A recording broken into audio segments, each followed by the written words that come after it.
저도 밤중에 자다가 분명 그때까지만 해도 뭐이 정도면 괜찮네 라고 하고서 잠을 들었는데 아침에 일어나고 나니까 증시가 또 심하게 무너져 있었습니다. 뭐 요새는 하루 오르고 하루 떨어지고 하루 오르고 하루 떨어지는데 그 변동폭이 예전에 우리 그 마삼룰이라는 거 알잖아요. 예, 그것처럼 하루 만에 마삼을 건드리는 수준까지 왔다 갔다 하거든요. 이게 자주 나야 될 정도가 아닌데 이 정도라는 거는 지금 변동성이 굉장히 심한 장이다.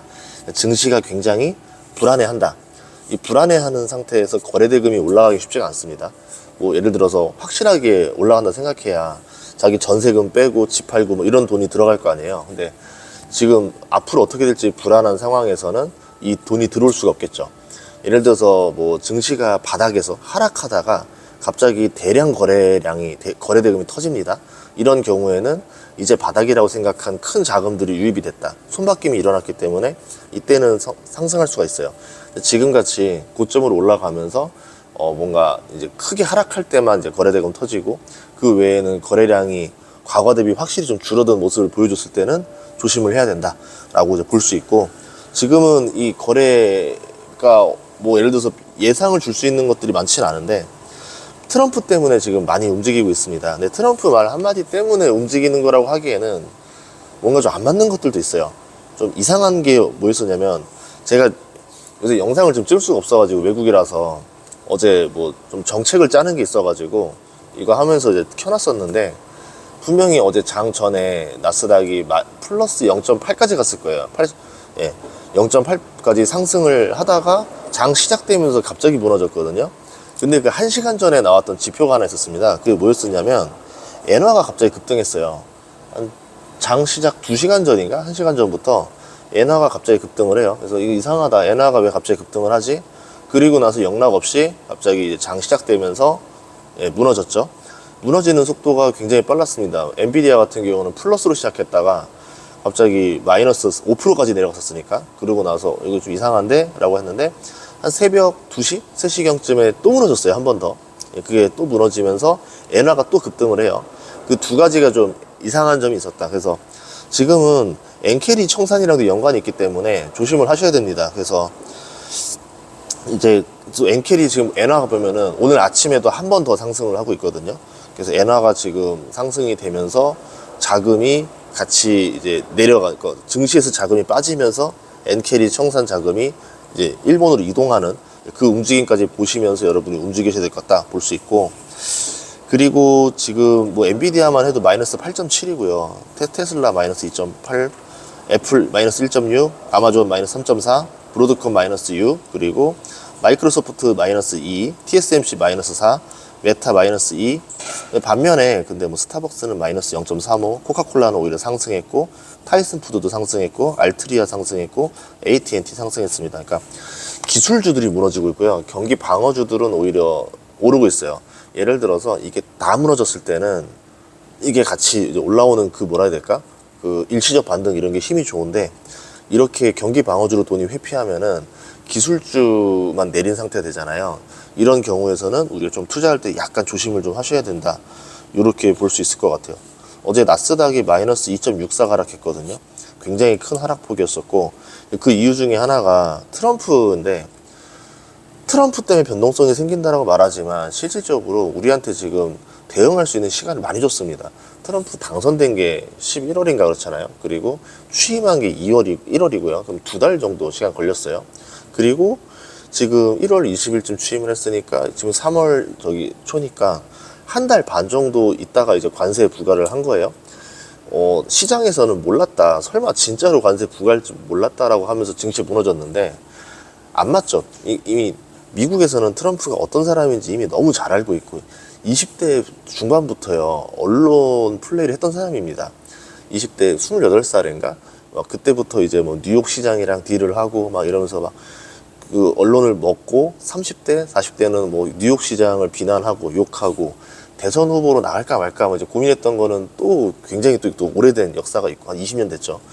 그런 사람이기 때문에 미국에서 트럼프를 모르는 게 아닌데 설마 관세를 부과하겠어? 설마 진짜겠어? 그걸로 뭐 내렸다가 올랐다?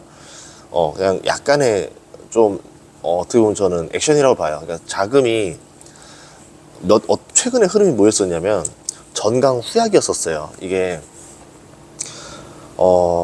개인들은요 초반에 사요. 장 시작했을 때 마음이 급하니까. 근데 전문가들은 보통 장 후반에 삽니다. 사람들이 어느 정도 그 좀 뭐라 해야 될까, 좀 매수세가 과하게 올라왔다 이런 것들이 좀 빠지고 난 다음에 어느 정도 거품이 좀 빠진 다음에 살려고 장 마감이라던가 장 후반에 사는 게 많이 이제 기관들의 플레이입니다. 그러면 최근에 증시 흐름이 어땠나 보시면, 미국 증시 한번 보시면 초반에 세요.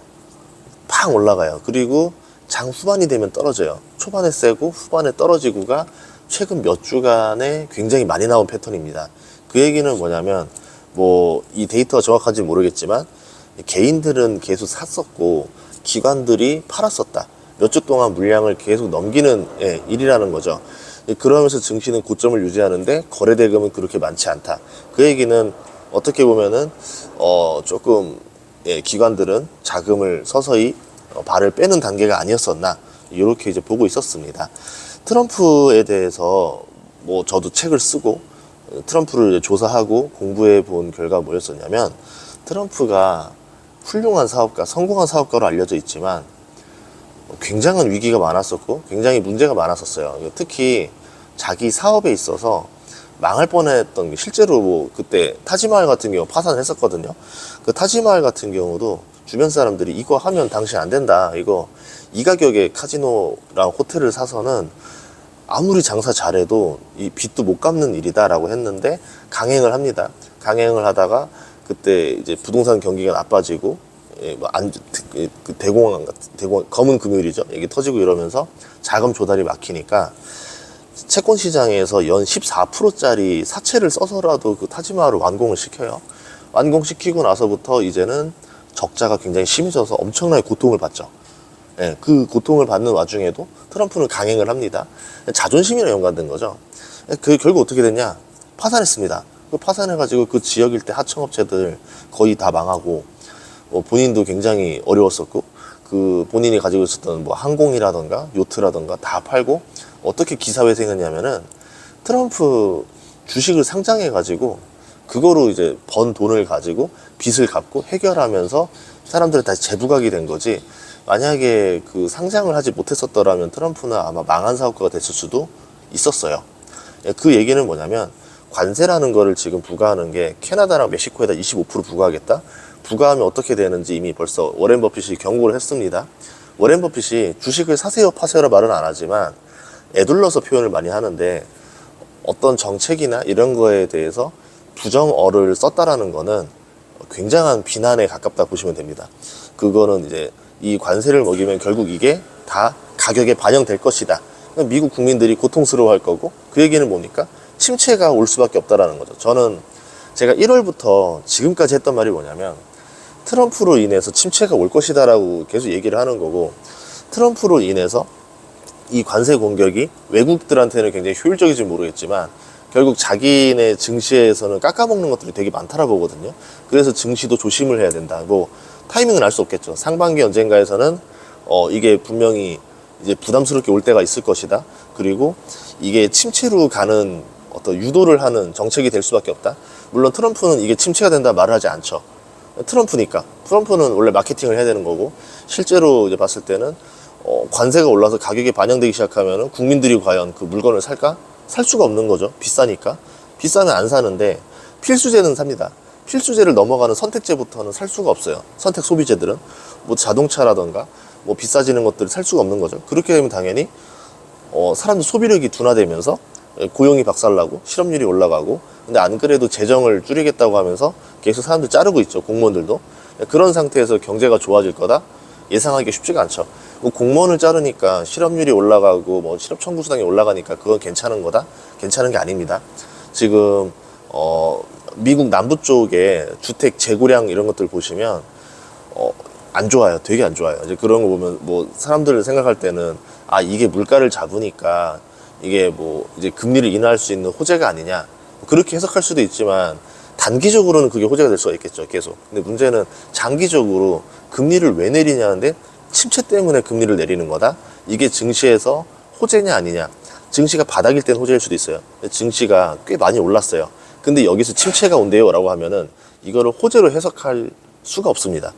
그 제가 생각하는 올해의 개념이에요. 뭐 많은 분들이 알겠지만 이게 뭐 제가 막 전문가도 아닌 거고, 저도 그냥 개인의 투자자고, 그냥 증시를 많이 보고 이제 그거에 대해서 해석을 저만의 방식으로 하고 있고, 그거를 여러분들이 또 좋아해 주시니까 저도 계속 찍고 있는 건데, 뭐 제가 틀렸으면 좋겠어요. 근데 제가 느꼈을 때는, 상반기적으로 봤을 때는 그렇게 좋은 신호들은 별로 많지는 않습니다. 나름대로 이제 코인에서도 호재가 나오고 막 이랬는데도 불구하고, 증시가 그 변동성과 유동성이라는 거에서 더 많이 좀 더 부담스러워하는 과정인 것 같아요. 이런 것들을 좀 보셨으면 좋겠고요.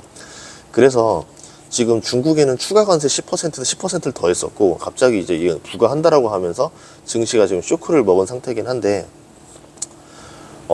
트럼프는 관세를 포기할 수가 없어요.